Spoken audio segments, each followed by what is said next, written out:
update terkait kasus penembakan yang terjadi di Duren 3 pada tanggal 8 Juli 2022. Seperti yang saya jelaskan tadi, peristiwa itu terjadi ketika Brigadir J memasuki kamar pribadi Kadipropam, di mana saat itu istri dari Kadipropam sedang istirahat.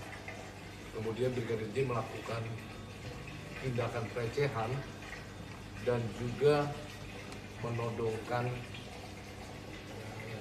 dengan menggunakan senjata pistol ke kepala istri Kadipropam. Sontak seketika Ibu Kadipropam berteriak dan berteriak minta tolong. Akibat teriakan tersebut, Brigadir J panik dan keluar dari kamar. Kemudian mendengar teriakan dari ibu, maka Barada E yang saat itu berada di lantai atas menghampiri dari atas tangga yang kurang lebih jaraknya dengan Brigadir J kurang lebih 10 meter, bertanya ada apa, namun direspon dengan tembakan yang dilakukan oleh Brigadir J.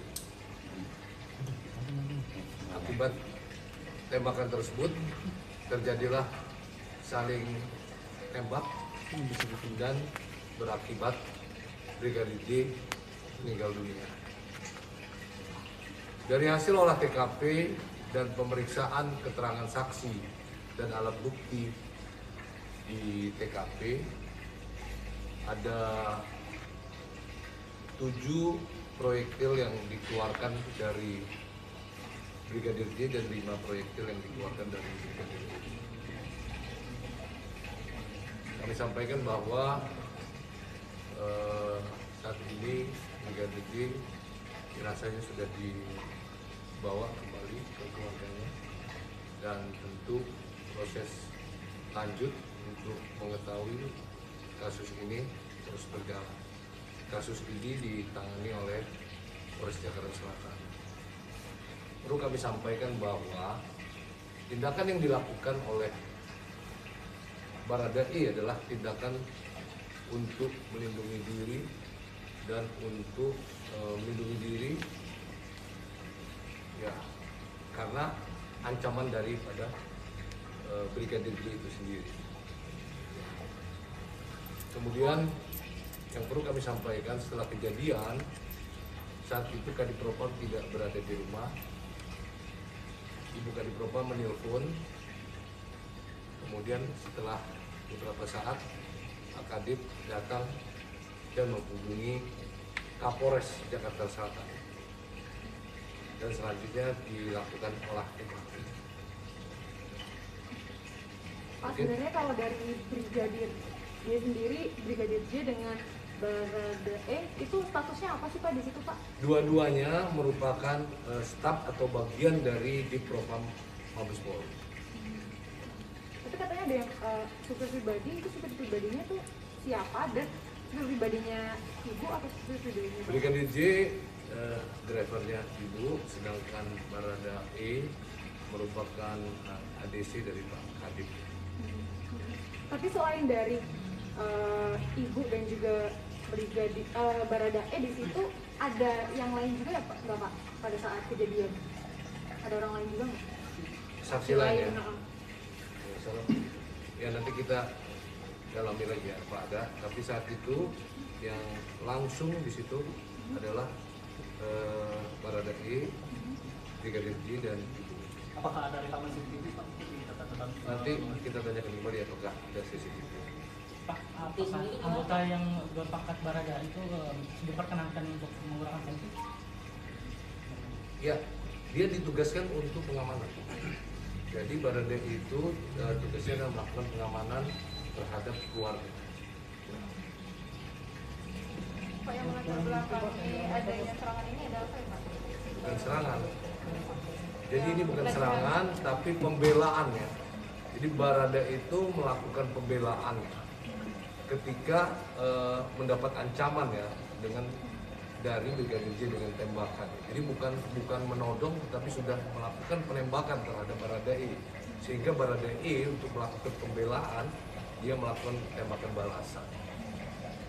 Pak, kalau dari pihak keluarga katanya ada sayatan-sayatan gitu ya Pak. Kan sekarang jenazahnya sudah di Jambi gitu ya Pak. Dan katanya kata keluarga ada sayatan-sayatan itu seperti apa Pak? Kita belum lihat, tetapi penjelasan dari penyidik bahwa yang dibilang sayatan itu adalah karena gesekan proyektil yang ditembakkan oleh Baradae ke J. Pak, apakah ada hasil visum et repertum Pak? Dan Pasti bagaimana ada. hasilnya? Ya. Nanti kita tanyakan. Pak, Jadi walaupun 5 tembakan, jadi ada satu tembakan yang mengenai misalnya tangan, kemudian tembus kena badan. Jadi kalau dibilang ada 7 lubang tapi 5 tembakan, itu ada satu tembakan yang mengenai 2 bagian tubuh, ya termasuk sayatan itu. Ya, jadi misalnya saya contohkan ya, ketika tangannya begini, ada arah tembakan masuk ke tangan, tembus dia ke dada. Jadi satu tembakan dia kena 2. Jadi hasil keterangan maupun olah TKP, tembakan yang dilakukan oleh Barada itu gimana? Nanti teknisnya ya bisa update besok mungkin pada Kapolres Jakarta Selatan. Karena penanganan di Polres Jakarta Selatan. untuk Bapak sendiri sendiri gimana gimana Pak? Pak? IPW kan mendesak Kapolri untuk membentuk tim pencari fakta gabungan dan menonaktifkan sementara para korban karena itu sendiri. Yang jelas ya, tanpa didesak pun ya, kewajiban Polri menangani setiap kasus yang terjadi. Ya, jadi itu merupakan kewajiban bagi Polri menangani setiap adanya kejadian. Ya. Pak, terkait dengan Pak Kadif Propam itu kemana ya Pak perginya Pak? Perginya kemana? Nggak ada di rumah tuh kemana? Yang jelas tidak berada di rumah. Iya itu sedang apa? Lagi ada apa Pak? Ada agenda apa Pak? Ya Karena pasti ada kan, keluar rumah. awalnya katanya kan ini kan tes PCR ya katanya. Oh udah tes PCR Ya, dulu. tes PCR. Itu ada ini ya Pak, dalam rangka apa ya Pak? Dalam rangka apa tes PCR-nya? Nanti kita tanya. Yang jelas pada saat kejadian beliau tidak berada di rumah. Beliau mengetahui kejadian setelah terjadi penembakan, yang menelpon adalah istri beliau. Kemudian ketika beliau menerima telepon, beliau menghubungi Kapolres Jakarta Selatan untuk olah TKP di. Jadi belum tahu ya kenapa dia duduk di rumah, belum tahu. Ya, tadi sudah bilang tes PCR. Iya itu dalam rangkanya belum tahu kan dalam rangka apa Ya, belum nanti tahu. kita. Pak, itu sebenarnya bisa dijelaskan lagi nggak Pak secara detail? Maksudnya untuk meninggalnya atau kejadiannya itu di mana? Apa ada yang baru di kamar, ada yang katanya di teras rumah, dan Di luar kamar. di luar kamar. Ya, dipastikan di luar kamar. Karena kejadiannya itu Brigadir J ada di depan kamar, kemudian Baradae di lantai 2. Jarak antara Brigadir J dengan Baradae itu antara 10 sampai 12 meter. Berarti beda lantai ya Pak? Beda. Oh. Jadi pada saat itu Baradae ada di atas. Berarti rumahnya 2 lantai Pak? Ya, Untuk saat ini berarti alat buktinya ada apa aja Pak? pasti Barang alat bukti. bukti ada. Ya. Barang buktinya Ya, yang yang sudah jelas ditemukan. adanya proyektil ya mungkin percikan darah segala macam, pasti barang bukti ya. Pak, penegasan aja Pak untuk permintaan dari IPW tadi soal TGPF dan penonaktifan Pak Kadif Propam sendiri, apakah Polri sendiri akan melakukan itu? Sudah membuat TGPF. Saya ulangi ya, tadi saya sudah jelaskan ya, bahwa kewajiban Polri menangani kasus tanpa didesak-desak. Ya. Berarti belum ada tanggapan Pak soal Kan sudah saya tanggapi ya. Jadi kasus ini tidak mungkin didiamkan oleh Polri, pasti akan dicari, ditelusuri penyebab. Ya.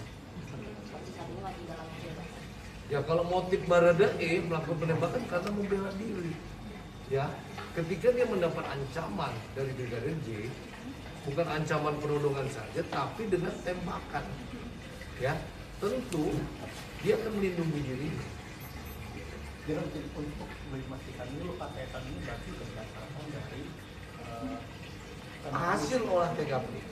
Jadi hasil olah TKP, ya, dan bukti-bukti yang ada di lapangan, sayatan itu diperkirakan hasil tembakan, jadi gesekan dari proyektil. Oke, gesekan proyektil ya? Gesekan proyektil yang ditembakkan dari Baradae itu brigadir. Bukan karena senjata lain, tapi gesekan Bukan. proyektil ya? Ada berapa luka tembak, Pak? Kalau luka tembaknya ada 7, ya. Luka tembaknya 7, tetapi ada satu tembakan yang bisa mengenai dua bagian. Seperti contoh, ketika dia tembakkan tangan, dia tembus. Berarti sebenarnya melakukan berapa kali tembakan? Pak? 5. 5 kali tembakan. 5 kali. Tapi ada 7 luka tembak. 7 luka tembak. Pak, kejadian 7 luka tembak masuk dan 6 keluar. Terus dibalas dengan berapa tembakan, Pak? 5. 7 kali tembakannya. Kalau Brigadir J sendiri melakukan berapa tembakan pada saat itu? 7. Ya, saya ulangi 7. Sedangkan dia membalas dengan 5. 7 dan 5 ya Pak? 7 dan 5. Jadi 5 itu dari Baradae. Jadi yang nembak terus-terusan itu adalah Brigadir J.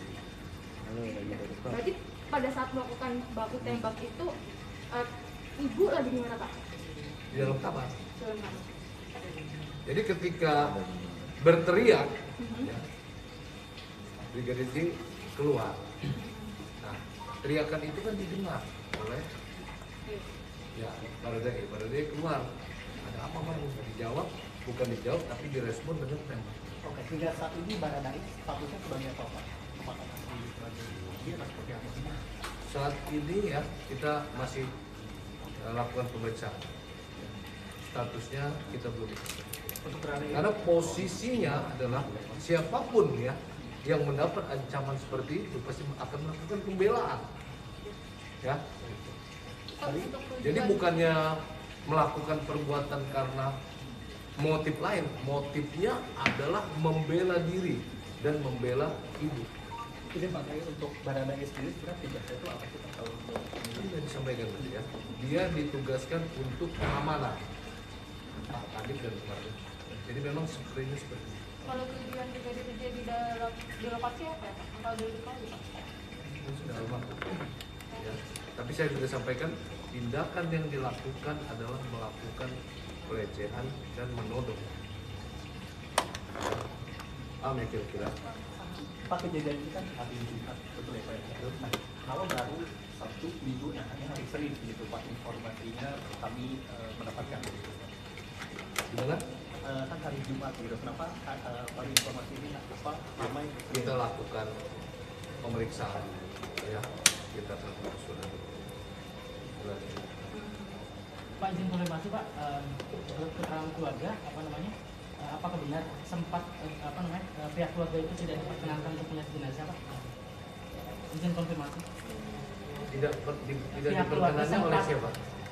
Oleh pihak kepolisian di sana. Yang saya dalam proses Maksudnya kan penanganan di jenazah. Jambi atau di Di sini? Jambi. Oh, mungkin tanya sama Jambi ya. Kalau di sini diperkenankan. Kita perlakukan dengan baik. Oke?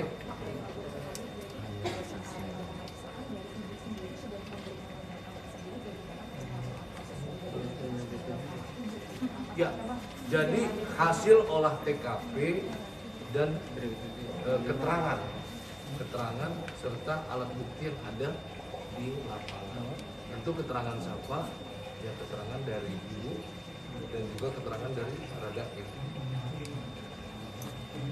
Nanti saya ini tanya apakah ada keterangan saksi-saksi lain. Bapak, mau tanya, ini kan Brigadir J kan nembak ke Baradae ini 7 kali. Nah itu apakah ada yang mengenai tembak? Tidak ada. Tidak, semuanya Ya. jadi Nah, posisi dia lebih tinggi dan dia posisinya dalam keadaan yang terlindung.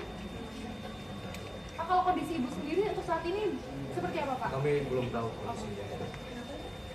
Saya rasa cukup. Terima kasih. Ya, kalau ada kekurangan, mohon maaf. Assalamualaikum warahmatullahi wabarakatuh. Terima kasih Pak Ramadhan.